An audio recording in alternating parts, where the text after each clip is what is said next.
আমি যে কলমটা দিয়ে কথাগুলো লিখেছি না, এই কলমের যে বলটা আছে, এই বলটা আবিষ্কার করেছে মুসলমানরা। এই কলমটা আবিষ্কার করেছে মুসলমানরা। এই যে কফিটা খাইতে খাইতে আমি এটা লিখছি, এই কফিটা আবিষ্কার করেছে মুসলমানরা। এই কাগজ, এই যে আপনার দফতর, চেয়ার, এই টেবিল, মানে আপনি যেগুলা দেখতেছেন সামনে, যা সামনে দেখতেছেন আপনি, সবই মুসলমানদের। ক্যামেরা, আলোর প্রতিবিম্ব, প্রতিচ্ছবি, রক্ত সংবহন যন্ত্র, আপনার কেমিস্ট্রি, আপনার জ্যোতির্বিদ্যা, আপনার কি বলবো ফিলোসফি, এটা নিয়ে আরেকটা লেকচার দেওয়া যাবে ইনশাল্লাহ, আরেকদিন দিব এটা দিয়ে। আপনার বল পেন থেকে শুরু করে রাষ্ট্র ব্যবস্থার সংবিধান পর্যন্ত এভরিথিং মুসলমানরা করে দিয়েছিল, এভরিথিং। একটা সেক্টরও বাদ নাই, একটা সেক্টরও বাদ নাই। এটা গড়েছিল কারা? ওই যে 1200 বছর আগে চার খলিফার যুগে, উমাইয়াদের যুগে, আব্বাসীয়দের যুগে তারা এগুলো গড়ে দিয়েছিল। পরে যখন অধঃপতনের সময় শুরু হয়েছে আমাদের লাস্ট 220 বছর 300 বছরে, তখন পশ্চিমারা এগুলো আমাদের থেকে ধার করেছে, ধার করে নিয়ে ওর উপর দাঁড়ায় ওদের সভ্যতা নির্মাণ করেছে। এটার উপর বাহাস হতে পারে, ডিবেট হতে পারে, ওদেরকে বসতে বলেন, আমি বসতে রাজি আছি। এটার উপর বাহাস হতে পারে যে আমি বলছি যে কলমের বল থেকে শুরু করে আপনার কফি যেটা খাচ্ছেন আপনি, যে ল্যাপটপে আপনি অ্যালগোরিদম করে করে যে আমাদের ইসলামের বিরুদ্ধে বইপত্র লিখতেছেন, ওই অ্যালগোরিদম পর্যন্ত মুসলমানদের আবিষ্কার করা। এটা আমাদের এই জেনারেশনের 90%ই জানে না, হীনমন্যতায় ভোগে। অথচ চার খলিফার যুগে, আব্বাসীয়দের যুগে, উমাইয়াদের যুগে এগুলো আমরা আবিষ্কার করে বিশ্বকে দিয়েছি। এই যে মিসাইল ছুটতেছে ওরা, এই যে মিসাইল ছুটতেছে, পৃথিবীর সর্বপ্রথম মিসাইল আবিষ্কার করেছিলেন সাদ ইবনে আবি ওয়াক্কাস রাদিয়াল্লাহু আনহু। তার যখন তিনি বিজয় করতে গিয়েছেন ইয়াতে, আপনার রোমান সাম্রাজ্যে, তার বাহিনীতে খালিদ বিন ওয়ালিদ ছিলেন। ওই সময় ওটাকে বলা হতো মিনজানিক, ওটাকে মিসাইল বলা হতো না, বলা হতো মিনজানিক। এম শব্দটা রেখে দিয়েছে ওরা, মিনজানিক আরবি শব্দ, ওরা এখান থেকে মিসাইল শব্দ আনছে, কিন্তু কাজটা একই। ওইটা দিয়ে রোমানদের ওই দেওয়াল দুর্গ ভেঙে দেওয়া হয়েছিল দূর থেকে। আমি জাস্ট বলতে চাচ্ছি, চার খলিফার যুগে, আব্বাসীয়দের যুগে, উমাইয়াদের যুগে বিশ্বে মুসলমানরা যে প্রত্যেকটা ডিপার্টমেন্ট করে দিয়েছে, ওর উপর দাঁড়ায় আজকের এই পশ্চিমারা দাঁড়ায় আছে, এই বিশ্ব দাঁড়ায় আছে। এখন শিক্ষার মেরুকরণটা কি হলো তাহলে?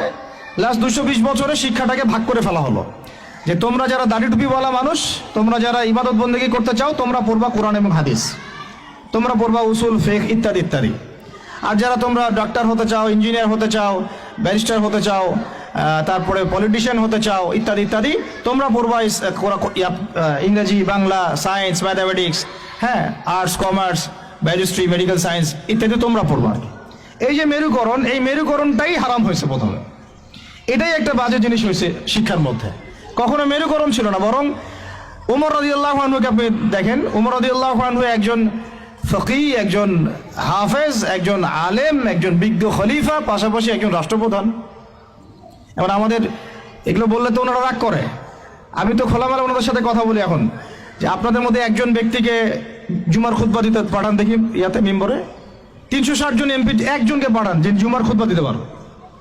দাঁড়ায় বলবে ইন্নাল হামদুলিল্লাহ নাহমাদুহু ওয়া নাস্তাঈনুহু মান ইয়াহদিহিল্লাহু ফালা মুদিল্লা লাহু ওয়া মান ইউদ্লিল ফালা হাদিয়া। আরবি দিয়ে জাস্ট 5টা মিনিট আপনি খুতবা দিবেন, জুমার খুতবা, এজ এ রাষ্ট্রপ্রধান। দেখেন পারে নাকি? 1200 বছর যিনি খলিফা তিনি খুতবা দিয়েছেন, তিনি ছিলেন ফকিহ, তিনি ছিলেন আলেম, তিনি ছিলেন বিজ্ঞ পণ্ডিত, তিনি হাফেজ। এই 1250 বছরে যিনি ফিলোসফার, তিনি এদিকে আবার মুহাদ্দিস, যিনি মেডিকেল সায়েন্সের দক্ষ, তিনি আবার এদিকে হাফেজ, সেখানে কারি, সেখানে আলেম। এই শিক্ষার বিভক্তিটা আমাদের মধ্যে ছিল না। সেকুলার কনসেপ্টগুলো যখন আসছে এই লাস্ট 200-300 বছরে, তখন থেকে আস্তে আস্তে শিক্ষাটাকে এইভাবে ভাগ করে আমরা একাকার করে ফেললাম। এখন একজন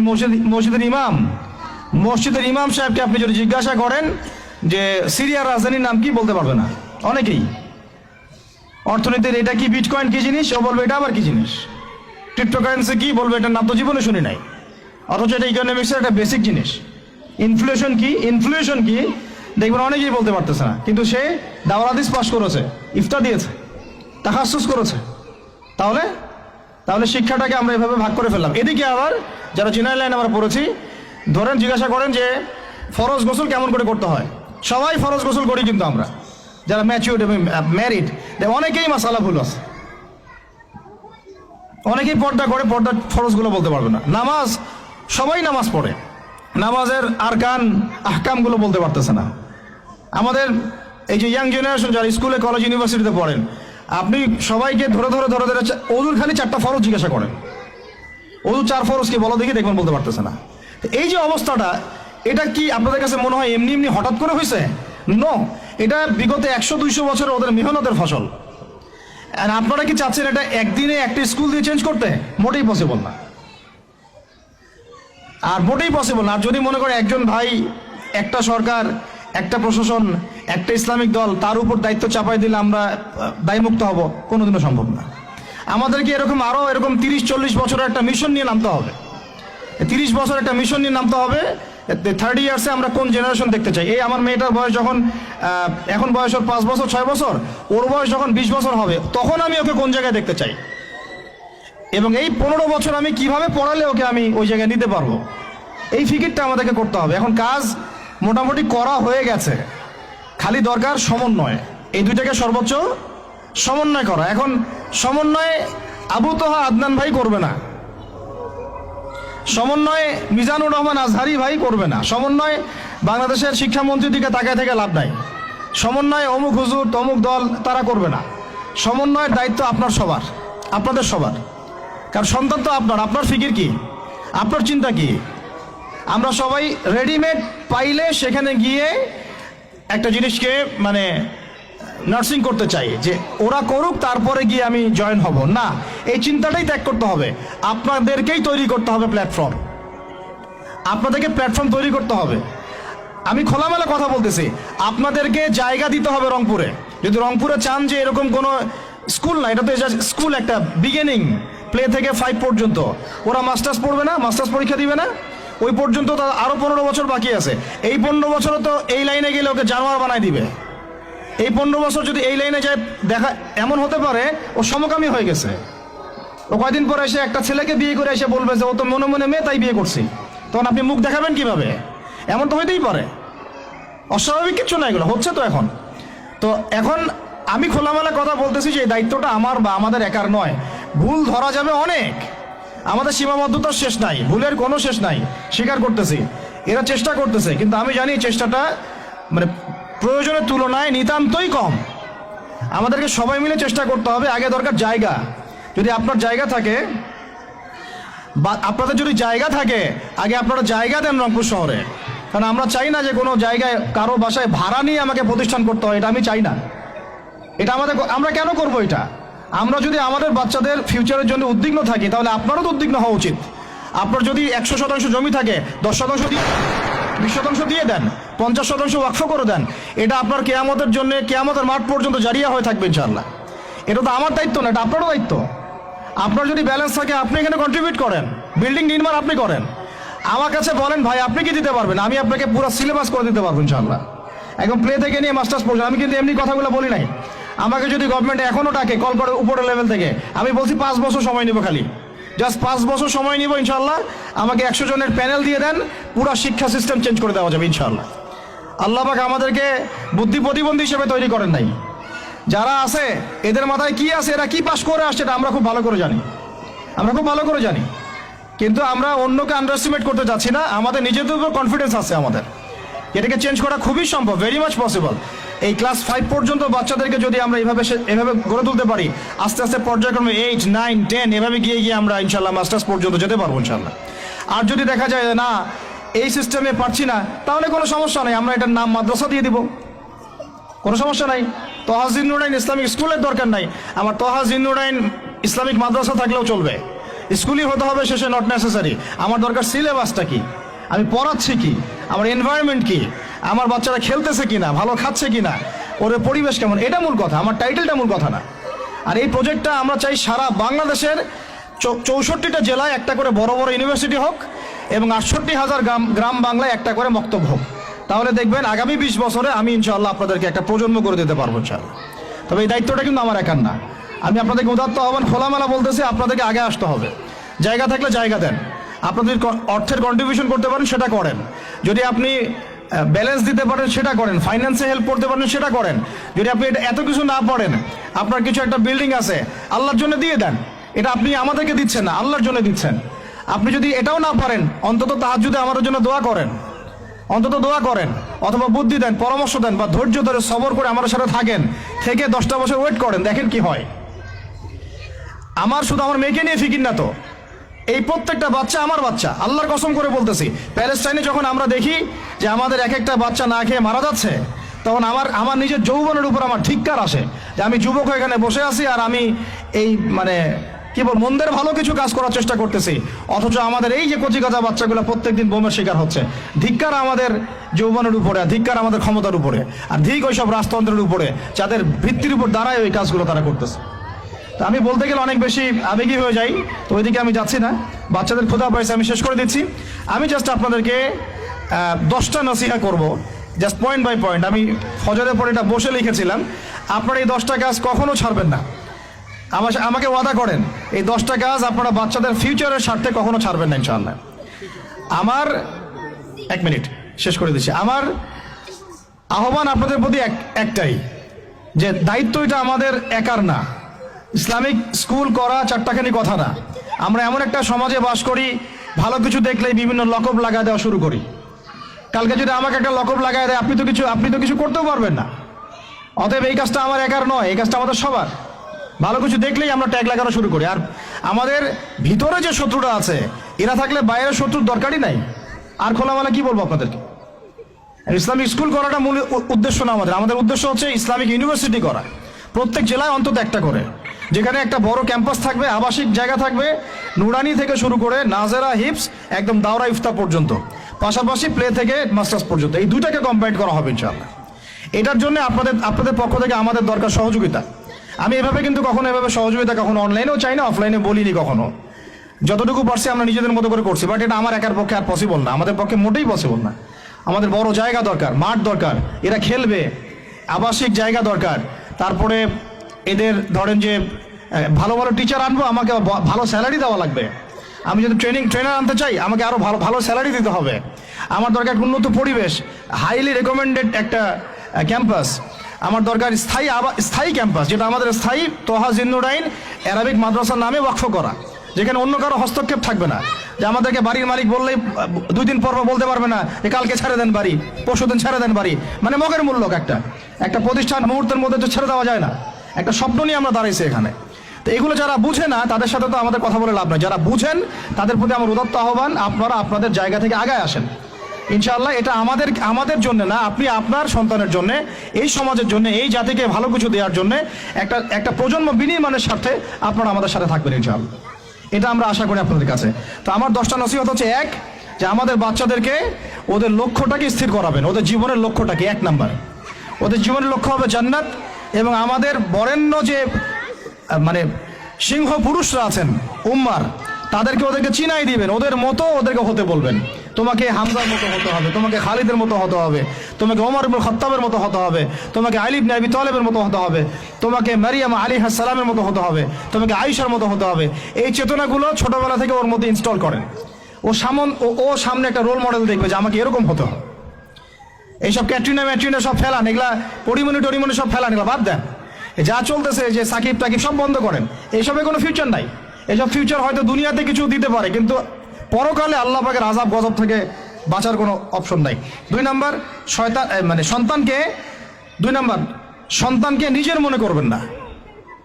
সন্তানকে মনে করবেন এটা আল্লাহর আমানত আপনার কাছে। এই আমার ছেলে, এটা আমার ছেলে না, এই ছেলেটা আল্লাহ পাক আমাকে দিয়েছেন। বিশ্বাস করেন, আমরা তো ওকে নেওয়ার জন্য চেষ্টাও করি নাই। এমন হয়নি আপনাদের সময়? সন্তান না চেষ্টা করতো সন্তান আসে নাই? কোনো ক্ষেত্রে এমন হয়েছে সন্তান নষ্ট করার মানুষ চেষ্টা করছে, তাও সন্তান আল্লাহ দিয়েছেন। সন্তান আমার না, সন্তান আল্লাহর দেওয়া, আমার কাছে আমানত। একে যদি আমি সুসন্তান রূপে মানুষ না করি, আগামী দিনে ওমর না বানাই, তাহলে আল্লাহ আমাকে ধরবে। That's all. 1 নাম্বার, সন্তানকে ওর গন্তব্য চেনাবেন, ওকে আমাদের সিংহ পুরুষদেরকে পরিচয় করাই দিবেন, ওর মতো তাদের মতো হতে বলবেন। এবং সন্তানকে আপনার নিজের মনে করবেন না, সন্তানকে মনে করবেন আল্লাহর দেওয়া জাস্ট একটা আমানত। 3 নাম্বার, সর্বোচ্চ সেরা কারিকুলাম যারা দিচ্ছে ওই রকম প্রতিষ্ঠানে আপনি ওকে পড়াবেন। এরকম প্রতিষ্ঠান যদি সরকার দেয় তাহলে সরকারি প্রতিষ্ঠানে পড়াবেন, আমার কোনো সমস্যা নেই। যদি না দেয় তাহলে বেসরকারি, আর যদি বেসরকারিও না থাকে তাহলে আমরা গড়ে তুলবো ইনশাআল্লাহ তাআলা। 3 নাম্বার হচ্ছে এটা, 3 নাম্বার। 4 নাম্বার, আল্লাহর ওয়াস্তে, এটা আমি প্রথমে বলতে চাইছিলাম, আল্লাহর ওয়াস্তে ডিভাইসের এডিকশন থেকে বাচ্চাদেরকে বাঁচান। ডিভাইসের এডিকশন এত মারাত্মক যে আমি নিজে এখন কোরআনের আয়াত ভুলে যাচ্ছি দিন দিন। এই ডিভাইস আমার হাতে যেটা আছে এটা একটা পয়জন, এটা একটা হিপনোটাইজ করার যন্ত্র মানুষকে। এই মোবাইলের এডিকশন থেকে বাচ্চাদেরকে বাঁচাবেন আল্লাহর ওয়াস্তে। যদি আপনি বাচ্চাকে হাফেজ বানাতে চান, আলেম বানাতে চান, কারি বানাতে চান, মুহাদ্দিসা বানাতে চান, এটা হাতে থাকলে আপনি পারবেন না। এটাতে এডিক্টেড হয়ে গেলে আপনি কোনোভাবেই বাচ্চাকে মেমোরি ধরে রাখতে পারবেন না। বহু হাফেজে কোরআন ভুলে গেছে দিন দিন এটার কারণে। এটার মধ্যে অ্যাডাল্ট্রি অনেক কিছু আছে, ওরা এগুলো বোঝে, ওরা এগুলো এখন বোঝে, কিন্তু ওরা ছোট নাই এখন। এগুলো একটা কার্টুন দেখতে গিয়ে ওরা 10টা দেখে ফেলবে, আজে বাজে জিনিস দেখে ফেলবে। এটার মানে ব্যবহারটাকে নিয়ন্ত্রণ করেন, ডিভাইস এডিকশনটা বন্ধ করেন। আল্লাহ পাক তৌফিক দান করেন, আমিন। 5 নাম্বার হচ্ছে ম্যানুফ্যাকচার্ড কোনো খাবার বাচ্চাদেরকে খাওয়াবেন না। ফিজিক্যালি ওদেরকে ফিট রাখার চেষ্টা করবেন। ম্যানুফ্যাকচার্ড খাবার মানে একটু আগে দেখলাম যে বাইরের খাবারগুলো এটা খাচ্ছে, চিপস টিপস ইত্যাদি, এগুলা ওর হজম শক্তি নষ্ট করবে, ফিজিক্যাল স্ট্রেংথ নষ্ট করবে, ওর মেমোরি শার্প হতে দিবে না। ওকে ভিতর থেকে ওই যে একটা শব্দ একটু আগে বলেছে এক ভাই যে ব্রয়লার মুরগি বানাই দিবে, আসলেই তাই বানাই দিবে। আমরা ঢাকা শহরে যখন থাকি, ছেলেপেলেদের 15 বছরের ছেলের ভুঁড়ি দেখলে আমাদের মনে হয় যে কি একটা অবস্থা। ফাস্টফুড, পিৎজা, বার্গার, কফি, এইগুলাই ওদের জীবন। তো এইরকম হইলে এই ছেলেপেলেগুলো না ফিজিক্যালি স্ট্রং থাকতে পারবে না মেন্টালি। আর মনে রাখবেন, কোরআনে আল্লাহর কিতাবের মধ্যে আল্লাহ পাক নেতৃত্ব দেওয়ার 2টা গুণাবলী বলেছেন। কয়টা বলেন? মাত্র 2টা। নেতৃত্ব দেওয়ার জন্য ওই রকম জায়গায় যেতে হলে 2টা গুণাবলী এনশিওর করতে হয়। একটা হচ্ছে ফিজিক্যাল স্ট্রেংথ, একটা হচ্ছে ইলমের স্ট্রেংথ। বাস্তাতাউ ফিল জিসমি ওয়াল ইলম আও বাস্তাতাউ ফিল ইলমি ওয়াল জিসম, মানে জ্ঞানে এবং দৈহিক শক্তিতে বলীয়ান হওয়া। ছোটবেলা থেকে খাবারে যদি আপনারা সচেতন না হন, এই বাচ্চারা বড় হয়ে দেখবেন যে 15, 20, 30 বছরেই ভেঙে পড়ে গেছে। আমরা এটা চাই না। বিশুদ্ধ খাবার এবং ম্যানুফ্যাকচার্ড খাবার ত্যাগ করা, বাইরের খাবার বন্ধ, এবং যে রুট লেভেল থেকে ভালো খাবার এনে ওদেরকে খাওয়াবেন। পরিষ্কার পরিচ্ছন্নতাকে সর্বোচ্চ গুরুত্ব দিবেন, নিট অ্যান্ড ক্লিন থাকবে আর কি। আমার সাথে আমার পরিবারের যে মাঝে মাঝে যে একটু মিষ্টি ঝগড়া হয়, আমার একটা জিনিস নিয়ে ঝগড়া হয় যে বাচ্চারা পরিষ্কার না কেন, ঝকঝকা না কেন, একদম সবসময় ঝকঝকা থাকবে। না হলে এই যে হাত দিয়ে এটা ধরতেছে, পেটে হাত দিয়ে, মুখে হাত দিবে, পেটটা নষ্ট হয়ে যাবে। বাচ্চাদের হাইজেনিক পরিবেশ দিতে হবে। আল্লাহ পাক তৌফিক দান করেন। এটা হলো 5। 6 নাম্বার হচ্ছে নিয়মিত ওদেরকে খেলতে দিবেন। এটা আমি নিজে লিখেছি, কারণ ছোটবেলায় আমরা অনেক খেলাধুলা করেছি। আমি একটু বুঝাই জাস্ট 1 মিনিটে। যত বেশি খেলবে তত সোয়েট হবে, মানে ঘামবে। যত ঘামবে তত ক্লান্ত হবে, ঘামবে তত কোলেস্টেরল কমে যাবে, ব্লাড সার্কুলেশনটা খুব ভালো হবে। তারপরে যত খেলবে ও টায়ার্ড হবে, তখন ও খাবে বেশি, মানে ভালো জিনিস খাবে বেশি, রুচি বাড়বে। যত ভালো খাবে ঘুম তত ক্লিয়ার হবে, যত ক্লিয়ার হবে ও ব্রেন তত শার্প হবে, যত শার্প হবে ও অল্প সময়ে যা পড়তে পারবে, যা মুখস্থ করতে পারবে, এটা 10 ঘন্টায় আপনি পারবেন না।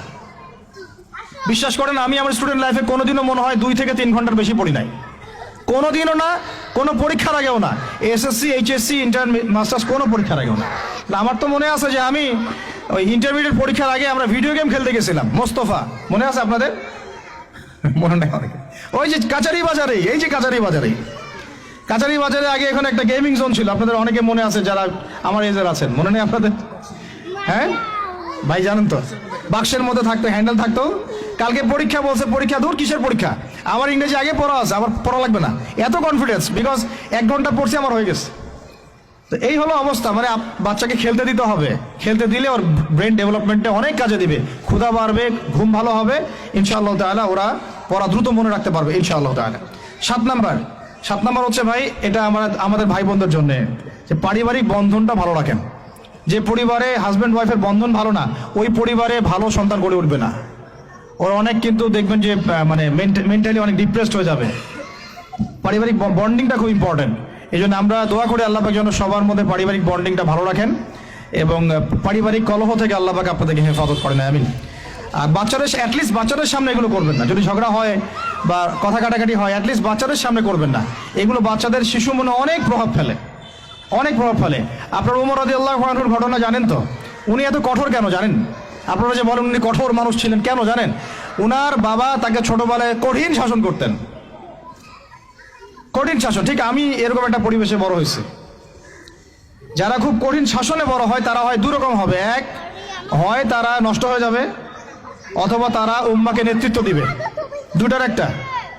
হয় তারা খুব মানে মেন্টালি খুব ডিপ্রেসড হয়ে যাবে, অথবা দেখা যাবে যে তারা কঠোরতার কারণে ওরা দেখবেন ইনশাআল্লাহ ইসলামকে নেতৃত্ব দিচ্ছে বা আল্লাহর বিধানের উপর কঠোর হয়ে গেছে। তো আপনারা পরিবারের মধ্যে একটা হৃদ্যতার বন্ধন রাখবেন, যাতে করে পারিবারিক বন্ধন ঠিক থাকে। বাচ্চাদের সামনে অ্যাটলিস্ট কোনো রকম কোলাহল বা ঝগড়াঝাটি বা গায়ে হাত তোলা বা যে সমস্যাগুলো আমাদের সমাজে হচ্ছে, এগুলো যেন কখনো না হয়। আল্লাহ পাক যেন আপনাদের পরিবারের বন্ধনটাকে সুন্দর রাখেন, আমিন। আর 8 নম্বরটা হচ্ছে বাবাদেরকে বলছি আমি, যে বাবাদের উচিত হবে, মাদের দায়িত্ব না শুধু সন্তানদেরকে সময় দেয়া, বাবাদেরকে সন্তানদেরকে সময় দিতে হবে। Because brother, you are not a money making machine at all. আপনি মানি মেকিং কোনো মেশিন নন। আপনার কাজ শুধু টাকা আর্ন করা না, তো আপনার আমার কাজ হচ্ছে বাচ্চাকে সময় দেয়া। কোরআন আপনি খোলেন, কোরআনের মধ্যে আপনি মা এবং ছেলের কোনো কনভারসেশন পাবেন না। আমার জ্ঞান ক্ষুদ্র, যদি থাকে আমাকে জানায়েন, যে কোনো জায়গায় যদি থাকে, কোনো জায়গায় যদি পান মা এবং ছেলের কনভারসেশন আমাকে জানায়েন। আমি কোথাও কোরআনে মা এবং ছেলের কোনো কনভারসেশন পাই নাই, মা এবং সন্তানের কোনো কনভারসেশন পাই নাই। আমি যদি ভুল হই বা আমার যদি জানা না থাকে আপনি আমাকে জানাই দিন। আমি সব জায়গায় পাইছি বাবা ছেলে, বাবা ছেলে, বাবা ছেলে, বাবা এবং ছেলের কনভারসেশন। তার মানে কোরআন আমাদেরকে হেদায়েত দিচ্ছে যে বাবাদেরকে সময় দিতে হবে ছেলেদেরকে।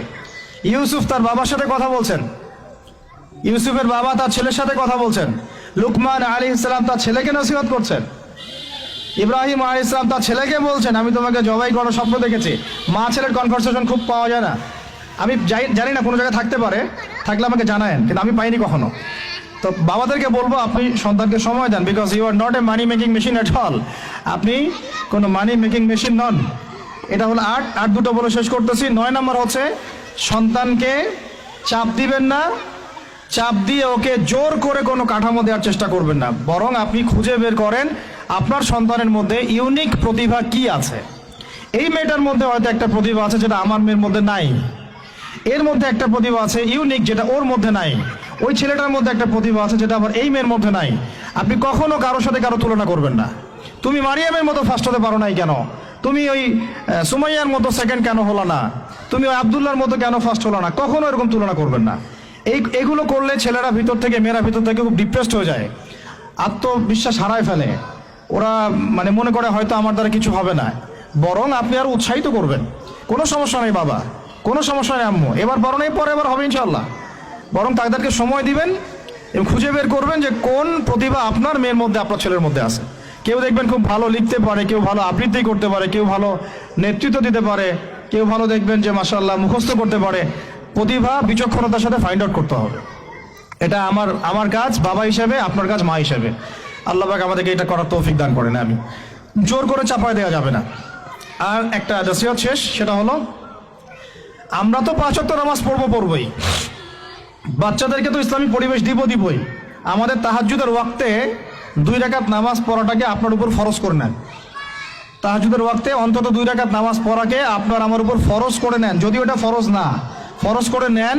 কারণ ওই সময় দোয়া যেগুলো করা হয় আল্লাহর কাছে একদম সরাসরি কবুল হয়। আপনাদেরকে আমি একজন মনীষীর কথা খালি বলবো, ইমাম বুখারী রাহিমাহুল্লাহ, নাম শুনেছেন আপনারা? তার কিতাব কিয়ামত পর্যন্ত ইনশাআল্লাহ পড়ানো হবে, ওইটা না পড়ে কেউ আলেম হয় না, তাই না বিষয়টা? তিনি যে একসময় অন্ধ ছিলেন আপনারা কি জানেন?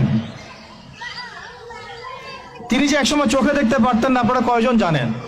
তার মা তাহাজ্জুদের ওয়াক্তে আল্লাহর কাছে কান্না করতে করতে করতে করতে, আল্লাহ আমার ছেলের চোখটা ভালো করে দাও, আল্লাহ আমার ছেলের দৃষ্টিশক্তি ফিরায় দাও, আল্লাহ আমার ছেলের দৃষ্টিশক্তি ফিরায় দাও। মায়ের এই দোয়া আল্লাহ পাকের আরশ পর্যন্ত পৌঁছে যায় অলৌকিকভাবে, মিরাকুলাসলি। ইমাম বুখারী রাহিমাহুল্লাহ সকালবেলা উঠে চোখে দেখা শুরু করেছে। আজকে ইমাম বুখারী কি এবং তার কিতাবের মূল্য কি, তার মর্যাদা কোথায়, তার কিতাব না পড়লে আমাদের মধ্যে কোনো মানুষ আলেম হতে পারবে না, এটা আমরা এখন স্বতঃস্বীকৃত। কিভাবে হয়েছে ভাই বোনেরা? দোয়ার মাধ্যমে। প্রচুর দোয়া করতে হবে সন্তানদের জন্য। আমি যতবার বাইতুল্লাহ যতবারই জিয়ারত করেছি, তাওয়াফ করেছি, প্রত্যেক তাওয়াফে আমি সবসময় দোয়া করি আমার ছেলে মেয়েদের জন্য। আল্লাহ আমার ছেলে ওসমানকে ওসমান রাদিয়াল্লাহু আনহুর মতো বানাও, শর্টকাট দোয়া আর কি। আমার ছেলে মেয়ে মারিয়ামকে মারিয়াম আলাইহিস সালামের মতো বানায় দাও। আল্লাহ আমার মেয়ে আয়েশাকে আয়েশা রাদিয়াল্লাহু আনহার মতো বানায় দাও। আল্লাহ আমার ছেলে ওমরকে ওমর ইবনে খাত্তাবের মতো বানায় দাও। আপনারা এবার দোয়া করতে থাকুন। দোয়া কবুলের সময়গুলো খুঁজে খুঁজে বের করে দোয়া করতে থাকতে হবে ইনশাআল্লাহ। বাবা মার দোয়া আল্লাহ পাক ফেলবেন না ইনশাআল্লাহ। আল্লাহ পাক আমাদেরকে এই বিষয়গুলো আমল করার তৌফিক দান করেন। আর সব সময় ছেলে মেয়েদেরকে আত্মবিশ্বাস দিবেন, যত তাদেরকে কনফিডেন্স দিবেন ওরা আরো ভালো করবে। যত ধমক দিবেন এই তুই পারিস না, তোর দ্বারা হয় না, তুই কি করস, ইত্যাদি ইত্যাদি, তত দেখবেন ও আর পারতেছে না। আমি বেসিক্যালি ছোট থেকে যে বড় হয়েছি এই জিনিসটার অনেক ঘাটতিতে বড় হয়েছে, কনফিডেন্স না দেয়া। তবে সবাই সবকিছু হয় না, কিছু ব্যতিক্রম বিষয় থাকে। কিন্তু আমি যেটা রিয়েলাইজ করেছি, একটা মানুষকে যখনই কনফিডেন্স দেওয়া হয় সে অনেক ভালো করে। যখন আপনি তাকে আন্ডারস্টিমেট করবেন সে ভালো করতে পারবে না।